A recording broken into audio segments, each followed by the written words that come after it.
À présent, à l'émission, je rencontre François Loisel, qui est urbaniste et conseiller senior en aménagement du territoire à la MRC Les Basques. Bonjour, M. Loisel. Oui, bonjour tout le monde. Ça va bien? Ça va très bien. On se rencontre aujourd'hui en entrevue parce que la MRC Les Basques a mis en branle une étude sur les écoquartiers. Pouvez-vous m'en dire un peu plus? En fait, c'est une étude qu'on a décidé de réaliser grâce à une subvention gouvernementale. C'est une étude sur des projets d'écoquartiers qu'on voudrait mettre en place dans différentes municipalités. Un écoquartier, ce sont des quartiers à l'échelle humaine. C'est des quartiers qui se veulent agréables et dynamiques. Ce sont des quartiers qui veulent améliorer la qualité de vie des gens. Et aussi, ce sont des quartiers dans lesquels on veut procéder à une certaine réduction de l'empreinte environnementale, à la fois des constructions et réduire l'empreinte environnementale aussi des futurs résidents de ces quartiers-là.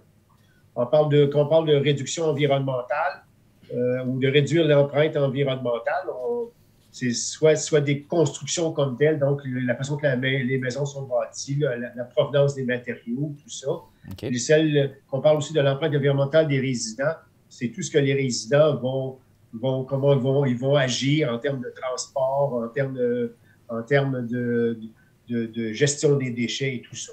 OK. Un concept comme celui-là en région comme la nôtre, est-ce que c'est un défi différent de le faire que de le faire justement dans une grande ville en métropole ou Effectivement, oui, c'est un défi mais assez colossal parce que on sera des pionniers dans l'Est du Québec à faire ce type de projet-là. C'est sûr que, puis aussi, ce qu'il faut parler en termes d'échelle de projet, c'est que des projets qu'on va faire dans les écoquartiers qu'on voudrait développer, ce n'est pas des écoquartiers comme on développerait à Montréal ou autour de Montréal ou même à Québec. Normalement un écoquartier, là, on cherche à atteindre une population résidente d'autour de 3 à 5 000 habitants. Fait que ce serait déjà la population au complet de la ville de Trois-Pistoles. Fait que c'est pas quelque chose qu'on recherche comme tel. Ce qu'on recherche, c'est plutôt à développer soit je dirais une portion de rue à développer, des tronçons de rue à développer pour faire ce type d'écoquartier-là. Puis amener les gens à changer leur type de consommation, enfin réduire leur empreinte environnementale. réduire l'empreinte environnementale, changer les habitudes de consommation ou des habitudes en général des gens d'ici. Est-ce que vous pensez que c'est quelque chose qui est viable, qui est faisable plutôt là, à court, moyen terme?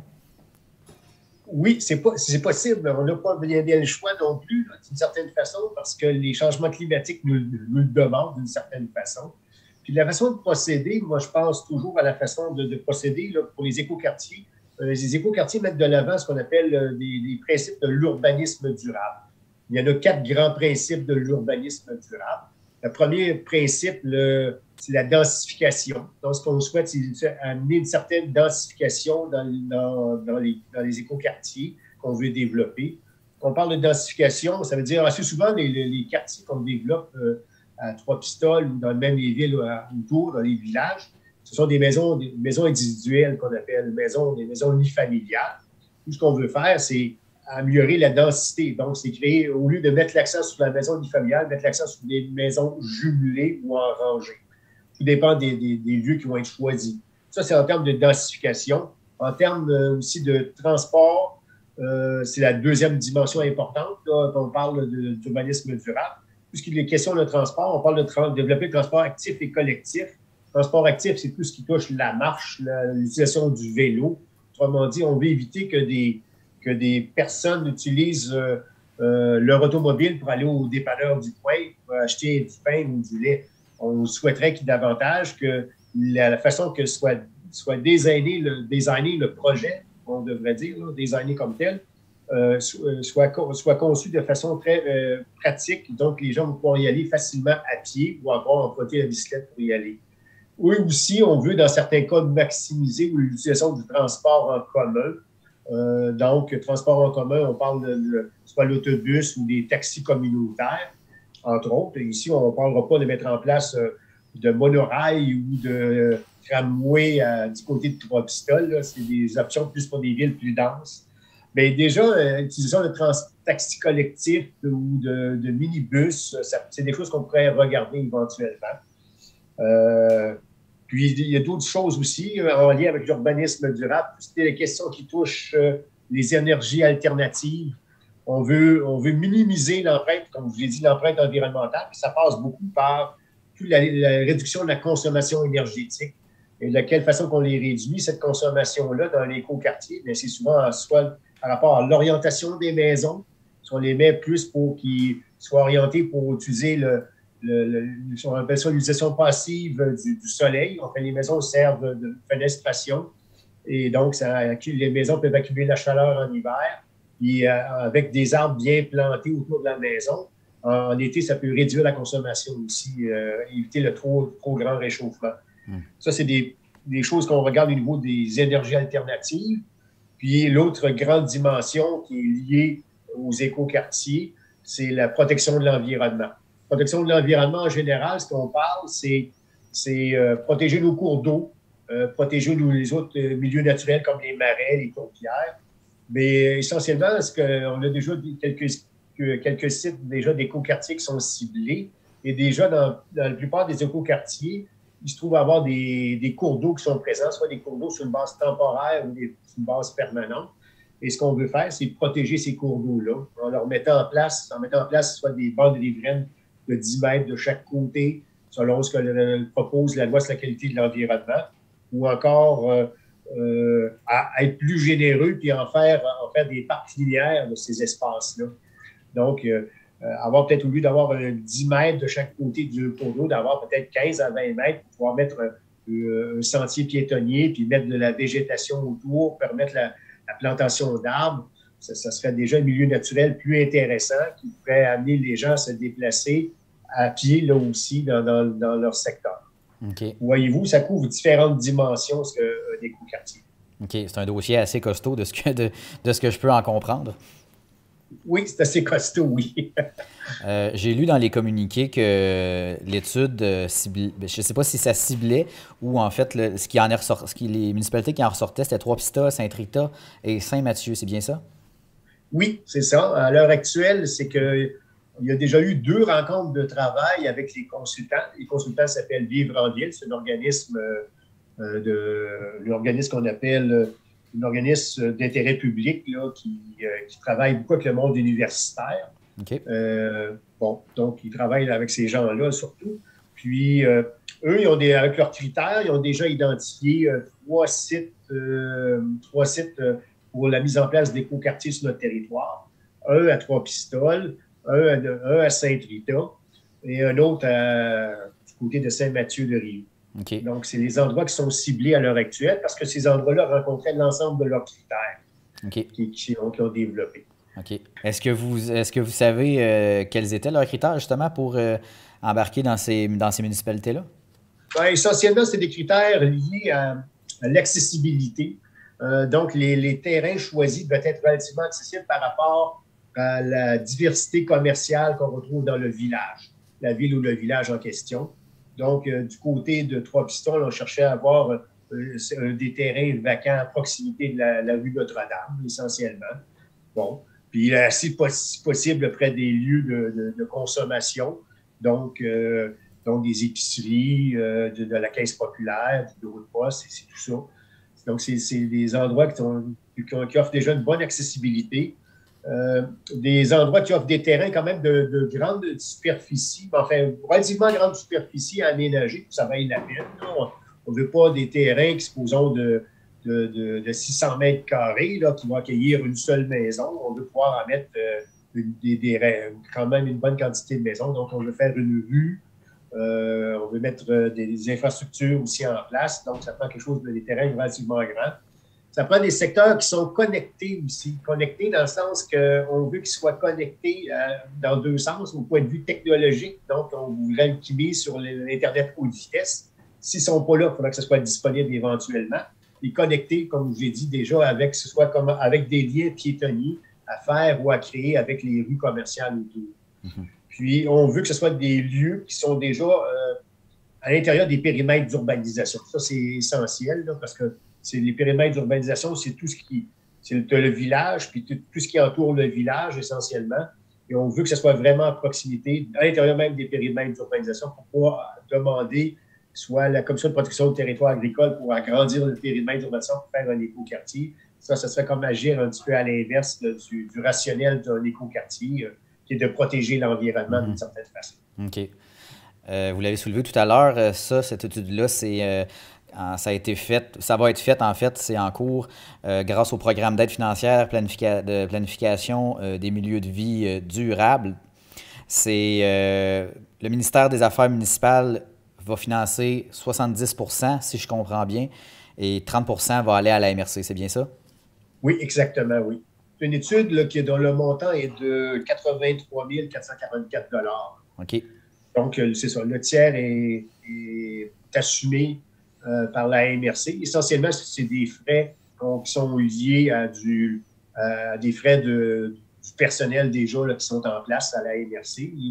Comme on dit, je travaille déjà en partie à aider les consultants à faire l'étude, donc mon montant est déjà fait partie du montant là, de l'investissement que la MRC fait. Mais je ne suis pas le seul professionnel. On a le spécialiste des cours d'eau qui est impliqué. Il y a des spécialistes aussi au niveau de l'aménagement du territoire, puis des géographes qui sont impliqués, de la MRC qui sont impliqués ici dans ce dossier-là, pour qu'ils puissent aller de l'avant là, rapidement. OK. On parle d'une équipe de combien de personnes environ? Bon, du côté de la MRC, on est 1, 2, 3, on est 4 personnes à l'heure actuelle. OK, OK. Oui, oui. On n'est pas à temps plein, là, mais disons qu'on travaille occasionnellement, on se pose des questions. Quand il y a des rencontres d'équipe, soit qu'on est tous présents, mais des fois, on n'est pas tous présents à cause justement qu'on est plusieurs, qu'on est en télétravail ou à l'extérieur. Là. Fait que ça complique un petit peu la vie, là, mais disons que ça avance quand même assez bien quand même pour l'instant. OK.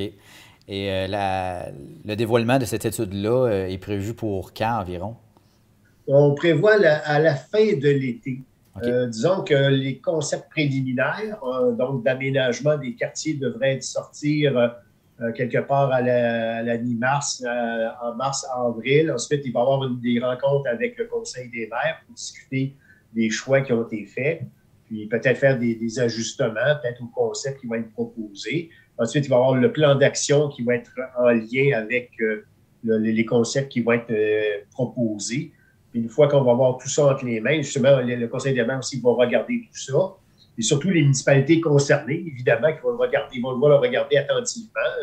Donc, il va falloir leur laisser un certain temps pour qu'ils puissent le regarder et fournir leurs commentaires. Puis ensuite, l'étude va être déposée puis va pouvoir être rendue publique une fois qu'elle va être déposée au Conseil des maires. OK. À titre informatif comme ça, je m'informe. Le travail d'urbaniste, d'abord, ça consiste en quoi? Puis vous, qu'est-ce qui vous a amené à faire ça? En fait, moi, je suis urbaniste. Je travaille, en fait, pour la MRC depuis 1 an exactement. Mais c'est ça, je suis un genre d'urbaniste pigiste. Je suis surtout ce qu'on appelle la branche de l'urbanisme, ça couvre deux grandes dimensions, le domaine de la MRC et le domaine municipal. On pourrait même rajouter un troisième domaine qui est le domaine privé, là. Donc, qui est les firmes de consultants. Moi, j'ai agi dans les deux domaines, le domaine municipal et le domaine de l'aménagement. Donc, mon intervention se fait surtout, moi, en termes de travail au niveau de la mise à jour des schémas d'aménagement d'une MRC. Du schéma d'aménagement d'une MRC. Donc, c'est le dossier sur lequel je travaille présentement. Puis, ce dossier-là m'amène à nous questionner, évidemment, toute la question des périmètres d'urbanisation, la grandeur, la dimension des périmètres d'urbanisation, l'identification des terrains vacants, comment va se faire le développement de ces terrains-là. Donc, essentiellement, c'est des questions qui se rapprochent beaucoup de la question des écoquartiers. Donc, c'est pour ça que je suis en lien avec ce sujet-là depuis quelques mois. OK, OK. Donc, c'est un sujet qui vous passionne. Oh oui, c'est passionnant parce que c'est lié au développement durable d'une certaine façon. On veut améliorer le sort de la société en développant de nouveaux quartiers. Quand on regarde tous les gaz à effet de serre qui sont émis au Québec, on voudrait participer à une certaine réduction des gaz à effet de serre. En fait, de mémoire, j'y vais comme ça, à peu près 80% des gaz à effet de serre sont émis par tout ce qui concerne le milieu du transport au Québec. Donc, transport qui soit le transport par camion, qui est très populaire ces temps-ci, surtout à Ottawa.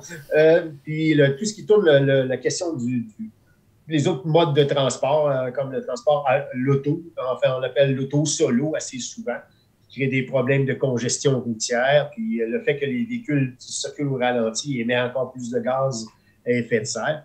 Donc, est-ce qu'il y a une possibilité de développer des concepts urbanistiques qui vont amener une amélioration de la situation? Oui. Puis, un des modèles de le faire, c'est d'utiliser les modèles qui sont en lien avec tout ce qui s'appelle les écoquartiers. Puis j'écoutais Découverte, l'émission Découverte hier aussi, là, ils appellent ça des quartiers intelligents. C'est comme une dimension du transport actif, transport communautaire et actif en lien avec les écoquartiers. L'émission Découverte, il parlait aussi de développer des axes de circulation intelligents avec des feux de circulation contrôlés qui éviteraient la création de bouchons dans les villes. Donc, ça aussi, c'est tout en lien en ça, là, ce qu'on veut faire là, éventuellement, c'est développer des villes de nouvelle génération qui soient des villes un peu plus éco-responsables. Okay. En fait, les gens qui habitent ces villes-là soient un peu plus éco-responsables. OK. Vous avez parlé de modèle il y a quelques instants. Je m'en sers comme transition, en fait, parce que on a parlé hors d'onde, justement, d'un modèle d'écoquartier qui se tient, qui est à Chelsea, au Québec. J'aimerais ça que vous me parliez de ce modèle-là. Oui, OK. Du côté dans l'Outaouais, il y a déjà, au Québec, il y a quelques projets d'écoquartiers qui sont en place. Il y en a autour de Montréal. Il y en a à Québec même, dans la ville de Québec. Évidemment, ce sont des quartiers qui sont beaucoup plus denses, comme je vous ai dit, autour de 3 000 à 5 000 habitants, avec des tours d'habitation assez souvent. Donc là, on voit qu'ils veulent maximiser la densité. Puis en ville, donc, ils ont les infrastructures pour ça, pour avoir une plus grande densité. Donc, on mise là-dessus. C'est des quartiers aussi qui sont associés avec le transport en commun assez souvent. Donc, le transport actif, le transport commun est très présent, le transport actif aussi très présent. Donc, il développe des passages pour vélo, il développe des circuits vélo d'avant-garde. Je vais juste ouvrir une petite parenthèse. Copenhague, au Danemark, ils ont des autoroutes pour vélo. Oui. C'est la première ville au monde qui a une autoroute pour vélo. C'est assez spécial, un peu comme endroit. On dit qu'on n'est pas encore rendu comme les gens de ce pays-là, en fait, le Danemark. On n'est pas encore rendu là, mais disons que c'est peut-être quelque chose qu'on veut s'en venir éventuellement. Donc, les écoquartiers, il y en a quelques-uns au Québec. Il y en a un que j'ai visité dernièrement. C'était à l'automne dernier. C'était le quartier dans le secteur Haut-Chelsea, à Chelsea, en Outaouais. Et je vais avoir quelques photos à vous présenter de ce secteur-là, de cet écoquartier-là. Bon, nous voilà rendus à l'écoquartier de la ferme Hendrix, dans le secteur Haut-Chelsea, à Chelsea, Québec. Donc, c'est en Outaouais. C'est juste au nord de la ville de Gatineau. Chelsea est en bordure de la rivière Gatineau. Et il y a un secteur plus ancien qui s'appelle Haut-Chelsea, évidemment. Et dans ce secteur-là, en bordure de l'autoroute et du chemin Haut-Chelsea, il y a un secteur qui était une ancienne ferme. Donc, c'est des terrains qui étaient vacants à proximité d'un lieu commercial, d'un secteur commercial, d'activité commerciale. Donc, il y a eu des projets à cet endroit-là, une proposition de faire ce qu'on appelle un écoquartier, selon la définition qu'on vous a parlé. Donc, globalement, le plan d'aménagement de l'écoquartier, ici, c'est un plan d'aménagement quand même assez détaillé. Là. Donc, vous avez au nord le chemin Haut-Chelsea et du côté est, l'autoroute de l'Outaouais, l'autoroute 50, qu'on appelle. Et donc, le parc de la Gatineau, pour ceux qui connaissent l'endroit, c'est plus vers du côté ouest. Donc, de ce côté-là, il s'agit juste de continuer le chemin et on arrive directement au parc de la Gatineau. Le terrain vacant en question, la proposition d'écoquartier, c'est d'avoir du côté nord du projet, essentiellement, ce que vous voyez ma flèche, un secteur qui est plus d'espace mixte, donc à la fois commercial et résidentiel. Donc, commercial au rez-de-chaussée et résidentiel à l'étage qui est proposé. Et le secteur d'en bas, c'est des secteurs essentiellement résidentiels, donc soit avec des maisons unifamiliales, des maisons jumelées ou encore des maisons en rangée. comme je vous ai dit, un écoquartier, normalement, ça ne comprend pas de maison unifamiliale en temps normal. Mais ici, les maisons sont tellement rapprochées, vous allez le voir aussi, avec des marges de recul tellement spéciales que on se trouve à avoir quand même à atteindre une bonne densification. Et la spécialité, enfin, ou la spécificité de ce projet-là d'écoquartier, c'est qu'il y a quand même près de 50% des espaces qui sont consacrés à des espaces verts ou à des espaces naturels. Donc, dont un grand parc en plein milieu du projet, comme on voit ici. Donc, ça vous montre un petit peu où se situe le projet. La rue principale, c'est le chemin Ladyfield, qui comprend plusieurs maisons individuelles aux couleurs, aux styles variés. Donc, ça donne un petit peu le ton au projet, là. Donc, c'est parce que le thème, c'est une ancienne ferme et on reproduit plusieurs bâtiments avec des styles architecturaux qui représentent des styles un peu anciens d'une autre époque. Ce qu'on remarque essentiellement dans ce projet d'écoquartier-là, si on est dans le coin des secteurs de maisons unifamiliales, donc c'est les cours avant qui sont très étroites. On parle de cours avant d'environ 2 mètres, avec des cours latérales aussi qui sont très étroites, environ 1,5 à 2 mètres de cours latérales. Donc, c'est des projets qui se veulent. C'est pour ça, là, en ayant des cours latérales et avant très étroites, on assure une certaine densification du projet. Et ce qui est le fun aussi à voir aussi, c'est qu'on voit la couleur des habitations qui est là. Donc, on a du rouge et des teintes très, très contemporaines, mais à la fois très voyantes aussi. Le secteur de maisons individuelles jumelées ou maisons unifamiliales jumelées, qui vient juste d'être fini d'être peinte en blanc. C'est spécial un peu. Là. Donc, ces maisons-là en rangée sont toutes situées juste en avant du grand parc qui est un champ, qui est comme un ancien champ agricole qui est resté un petit peu qui n'est pas vraiment à l'abandon, qui va être remis en culture avec certaines productions parce que justement, l'aspect communautaire du projet, c'est d'avoir des espaces de jardin à mettre à la disposition des gens. Un peu aussi comme ce qu'on va faire aussi dans nos propres écoquartiers. Cette dimension-là communautaire va devoir être très présente.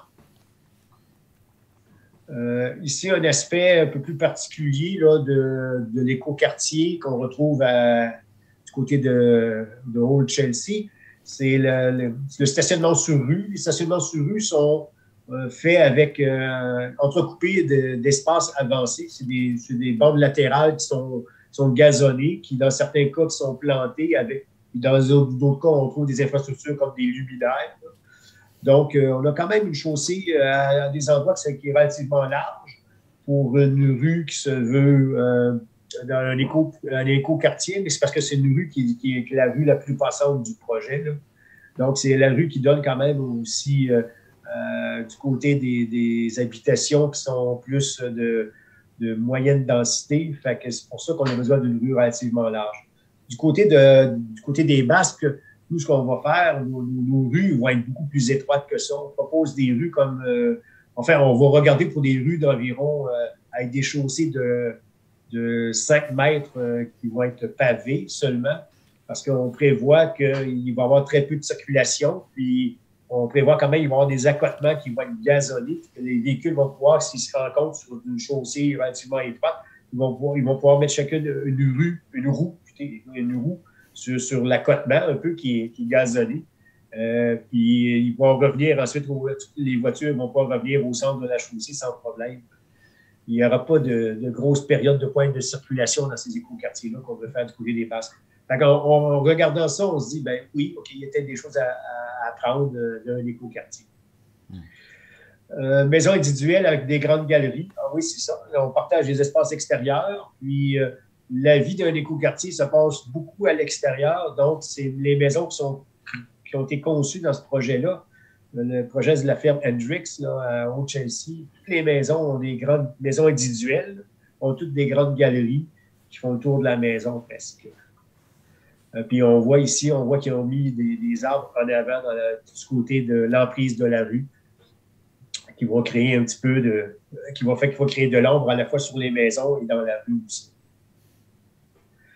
Ici, on a un secteur de moyenne densité, donc on se retrouve avec des maisons individuelles jumelées avec un vaste espace communautaire.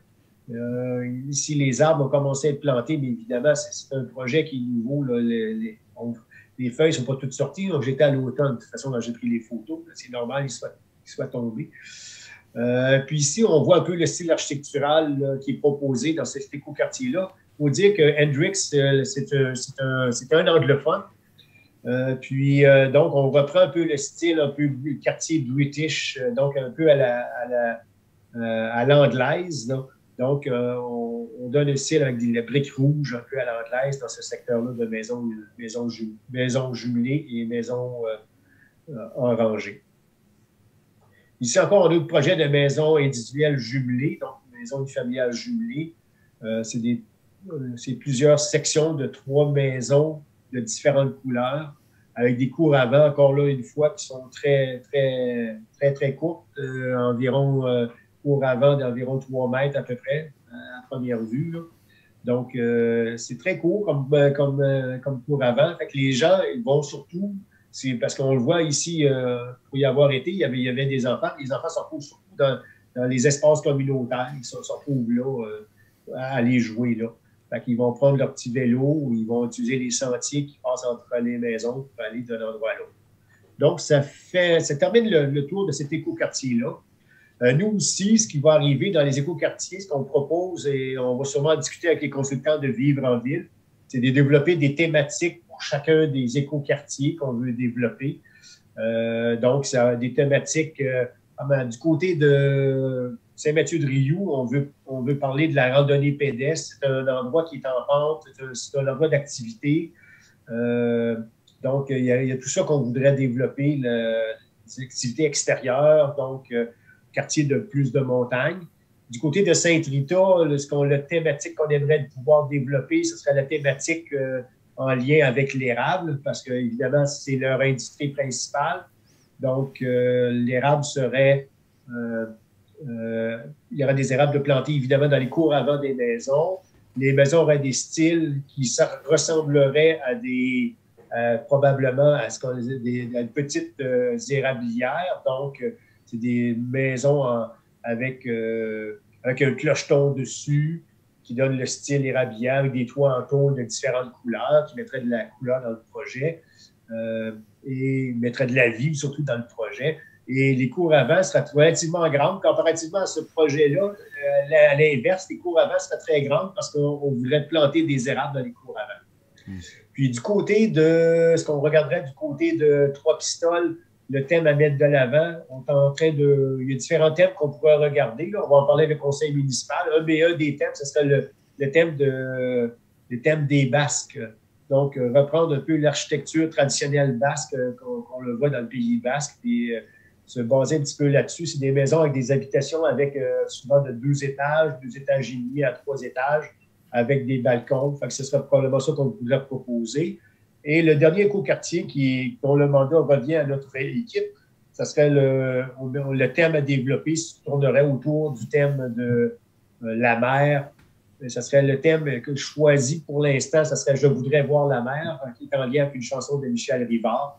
Donc, ça fait rêver. Puis, il y aurait plusieurs espaces communautaires. Donc, un parc avec probablement ce qu'on voudrait faire dans le parc, un bâtiment qui assurait un certain rassemblement d'individus et d'enfants aussi. Puis, il y aurait comme une tour d'observation qui prendrait le style d'un ancien phare. Donc, une petite tour ouverte avec une sorte de structure qui servirait de tour d'observation. Ce serait l'élément phare à la fois qui porte à la fois au sens propre, au sens figuré. Là, on le verrait de partout, puis de là, il servirait aussi de phare d'une certaine façon de ce qu'on voudrait faire du côté de Notre-Dame-des-Neiges. On a plusieurs autres idées aussi en place avec ça. Donc, c'est tout le thème de la mer et les thèmes marins. Donc, ça mise en place dans les cours avant, ça serait des plantes reliées au monde maritime, donc des élimes des sables qu'on pourrait mettre en avant dans les cours avant, qui bougeraient avec le vent. Ce serait des choses comme ça qu'on voudrait faire à développer, à créer, à mettre en place du côté de ce projet-là à Notre-Dame-des-Neiges. Donc, ça fait le tour un peu des différents écoquartiers qu'on veut développer. Donc, l'étude, on est attendu à la fin de l'été 2022. Fait qu'on va pouvoir s'en reparler probablement avec M. le préfet à ce moment-là. Ah bien, M. Loisel, c'est très intéressant comme projet. Ça va être un projet à suivre, là, assurément. Oui, oui, oui. C'est ça, je disais qu'on était plusieurs dans l'équipe. On est vraiment quatre à la MRC là, qui vont travailler sur différents aspects là, du projet. Un qui c'est l'aspect réglementaire. Évidemment, moi, je vais me mêler un petit peu de tout. Là. Mais on va avoir quelqu'un du côté de l'aspect réglementaire. On va avoir quelqu'un. C'est ça, j'ai pas il faut que j'en garde un petit peu pour la prochaine entrevue. Mais ça me vient à l'idée. Il va y avoir quelqu'un qui, d'ailleurs, j'ai parlé la semaine dernière, là, qui va être plus du côté du plan d'action et comment le mettre en place. Donc, il va y avoir une ressource qui va travailler là-dessus. Puis l'autre personne, ben, c'est tout l'aspect cartographie aussi, là, détails cartographiques. Là. Donc, je ne suis pas un spécialiste de tout, là, fait que la cartographie, ça me passe un petit peu loin de moi pour l'instant, là, mais donc, ça va prendre quelqu'un qui pourra s'en occuper pour faire des beaux plans pour que ce soit une belle présentation finale. Ouais. Bien, merci beaucoup. Voilà. C'était très intéressant. Je rappelle, M. François Loisel, vous êtes urbaniste et conseiller senior en aménagement du territoire pour la MRC Les Basques. Merci beaucoup. C'était très intéressant. Merci. Au revoir. Au revoir.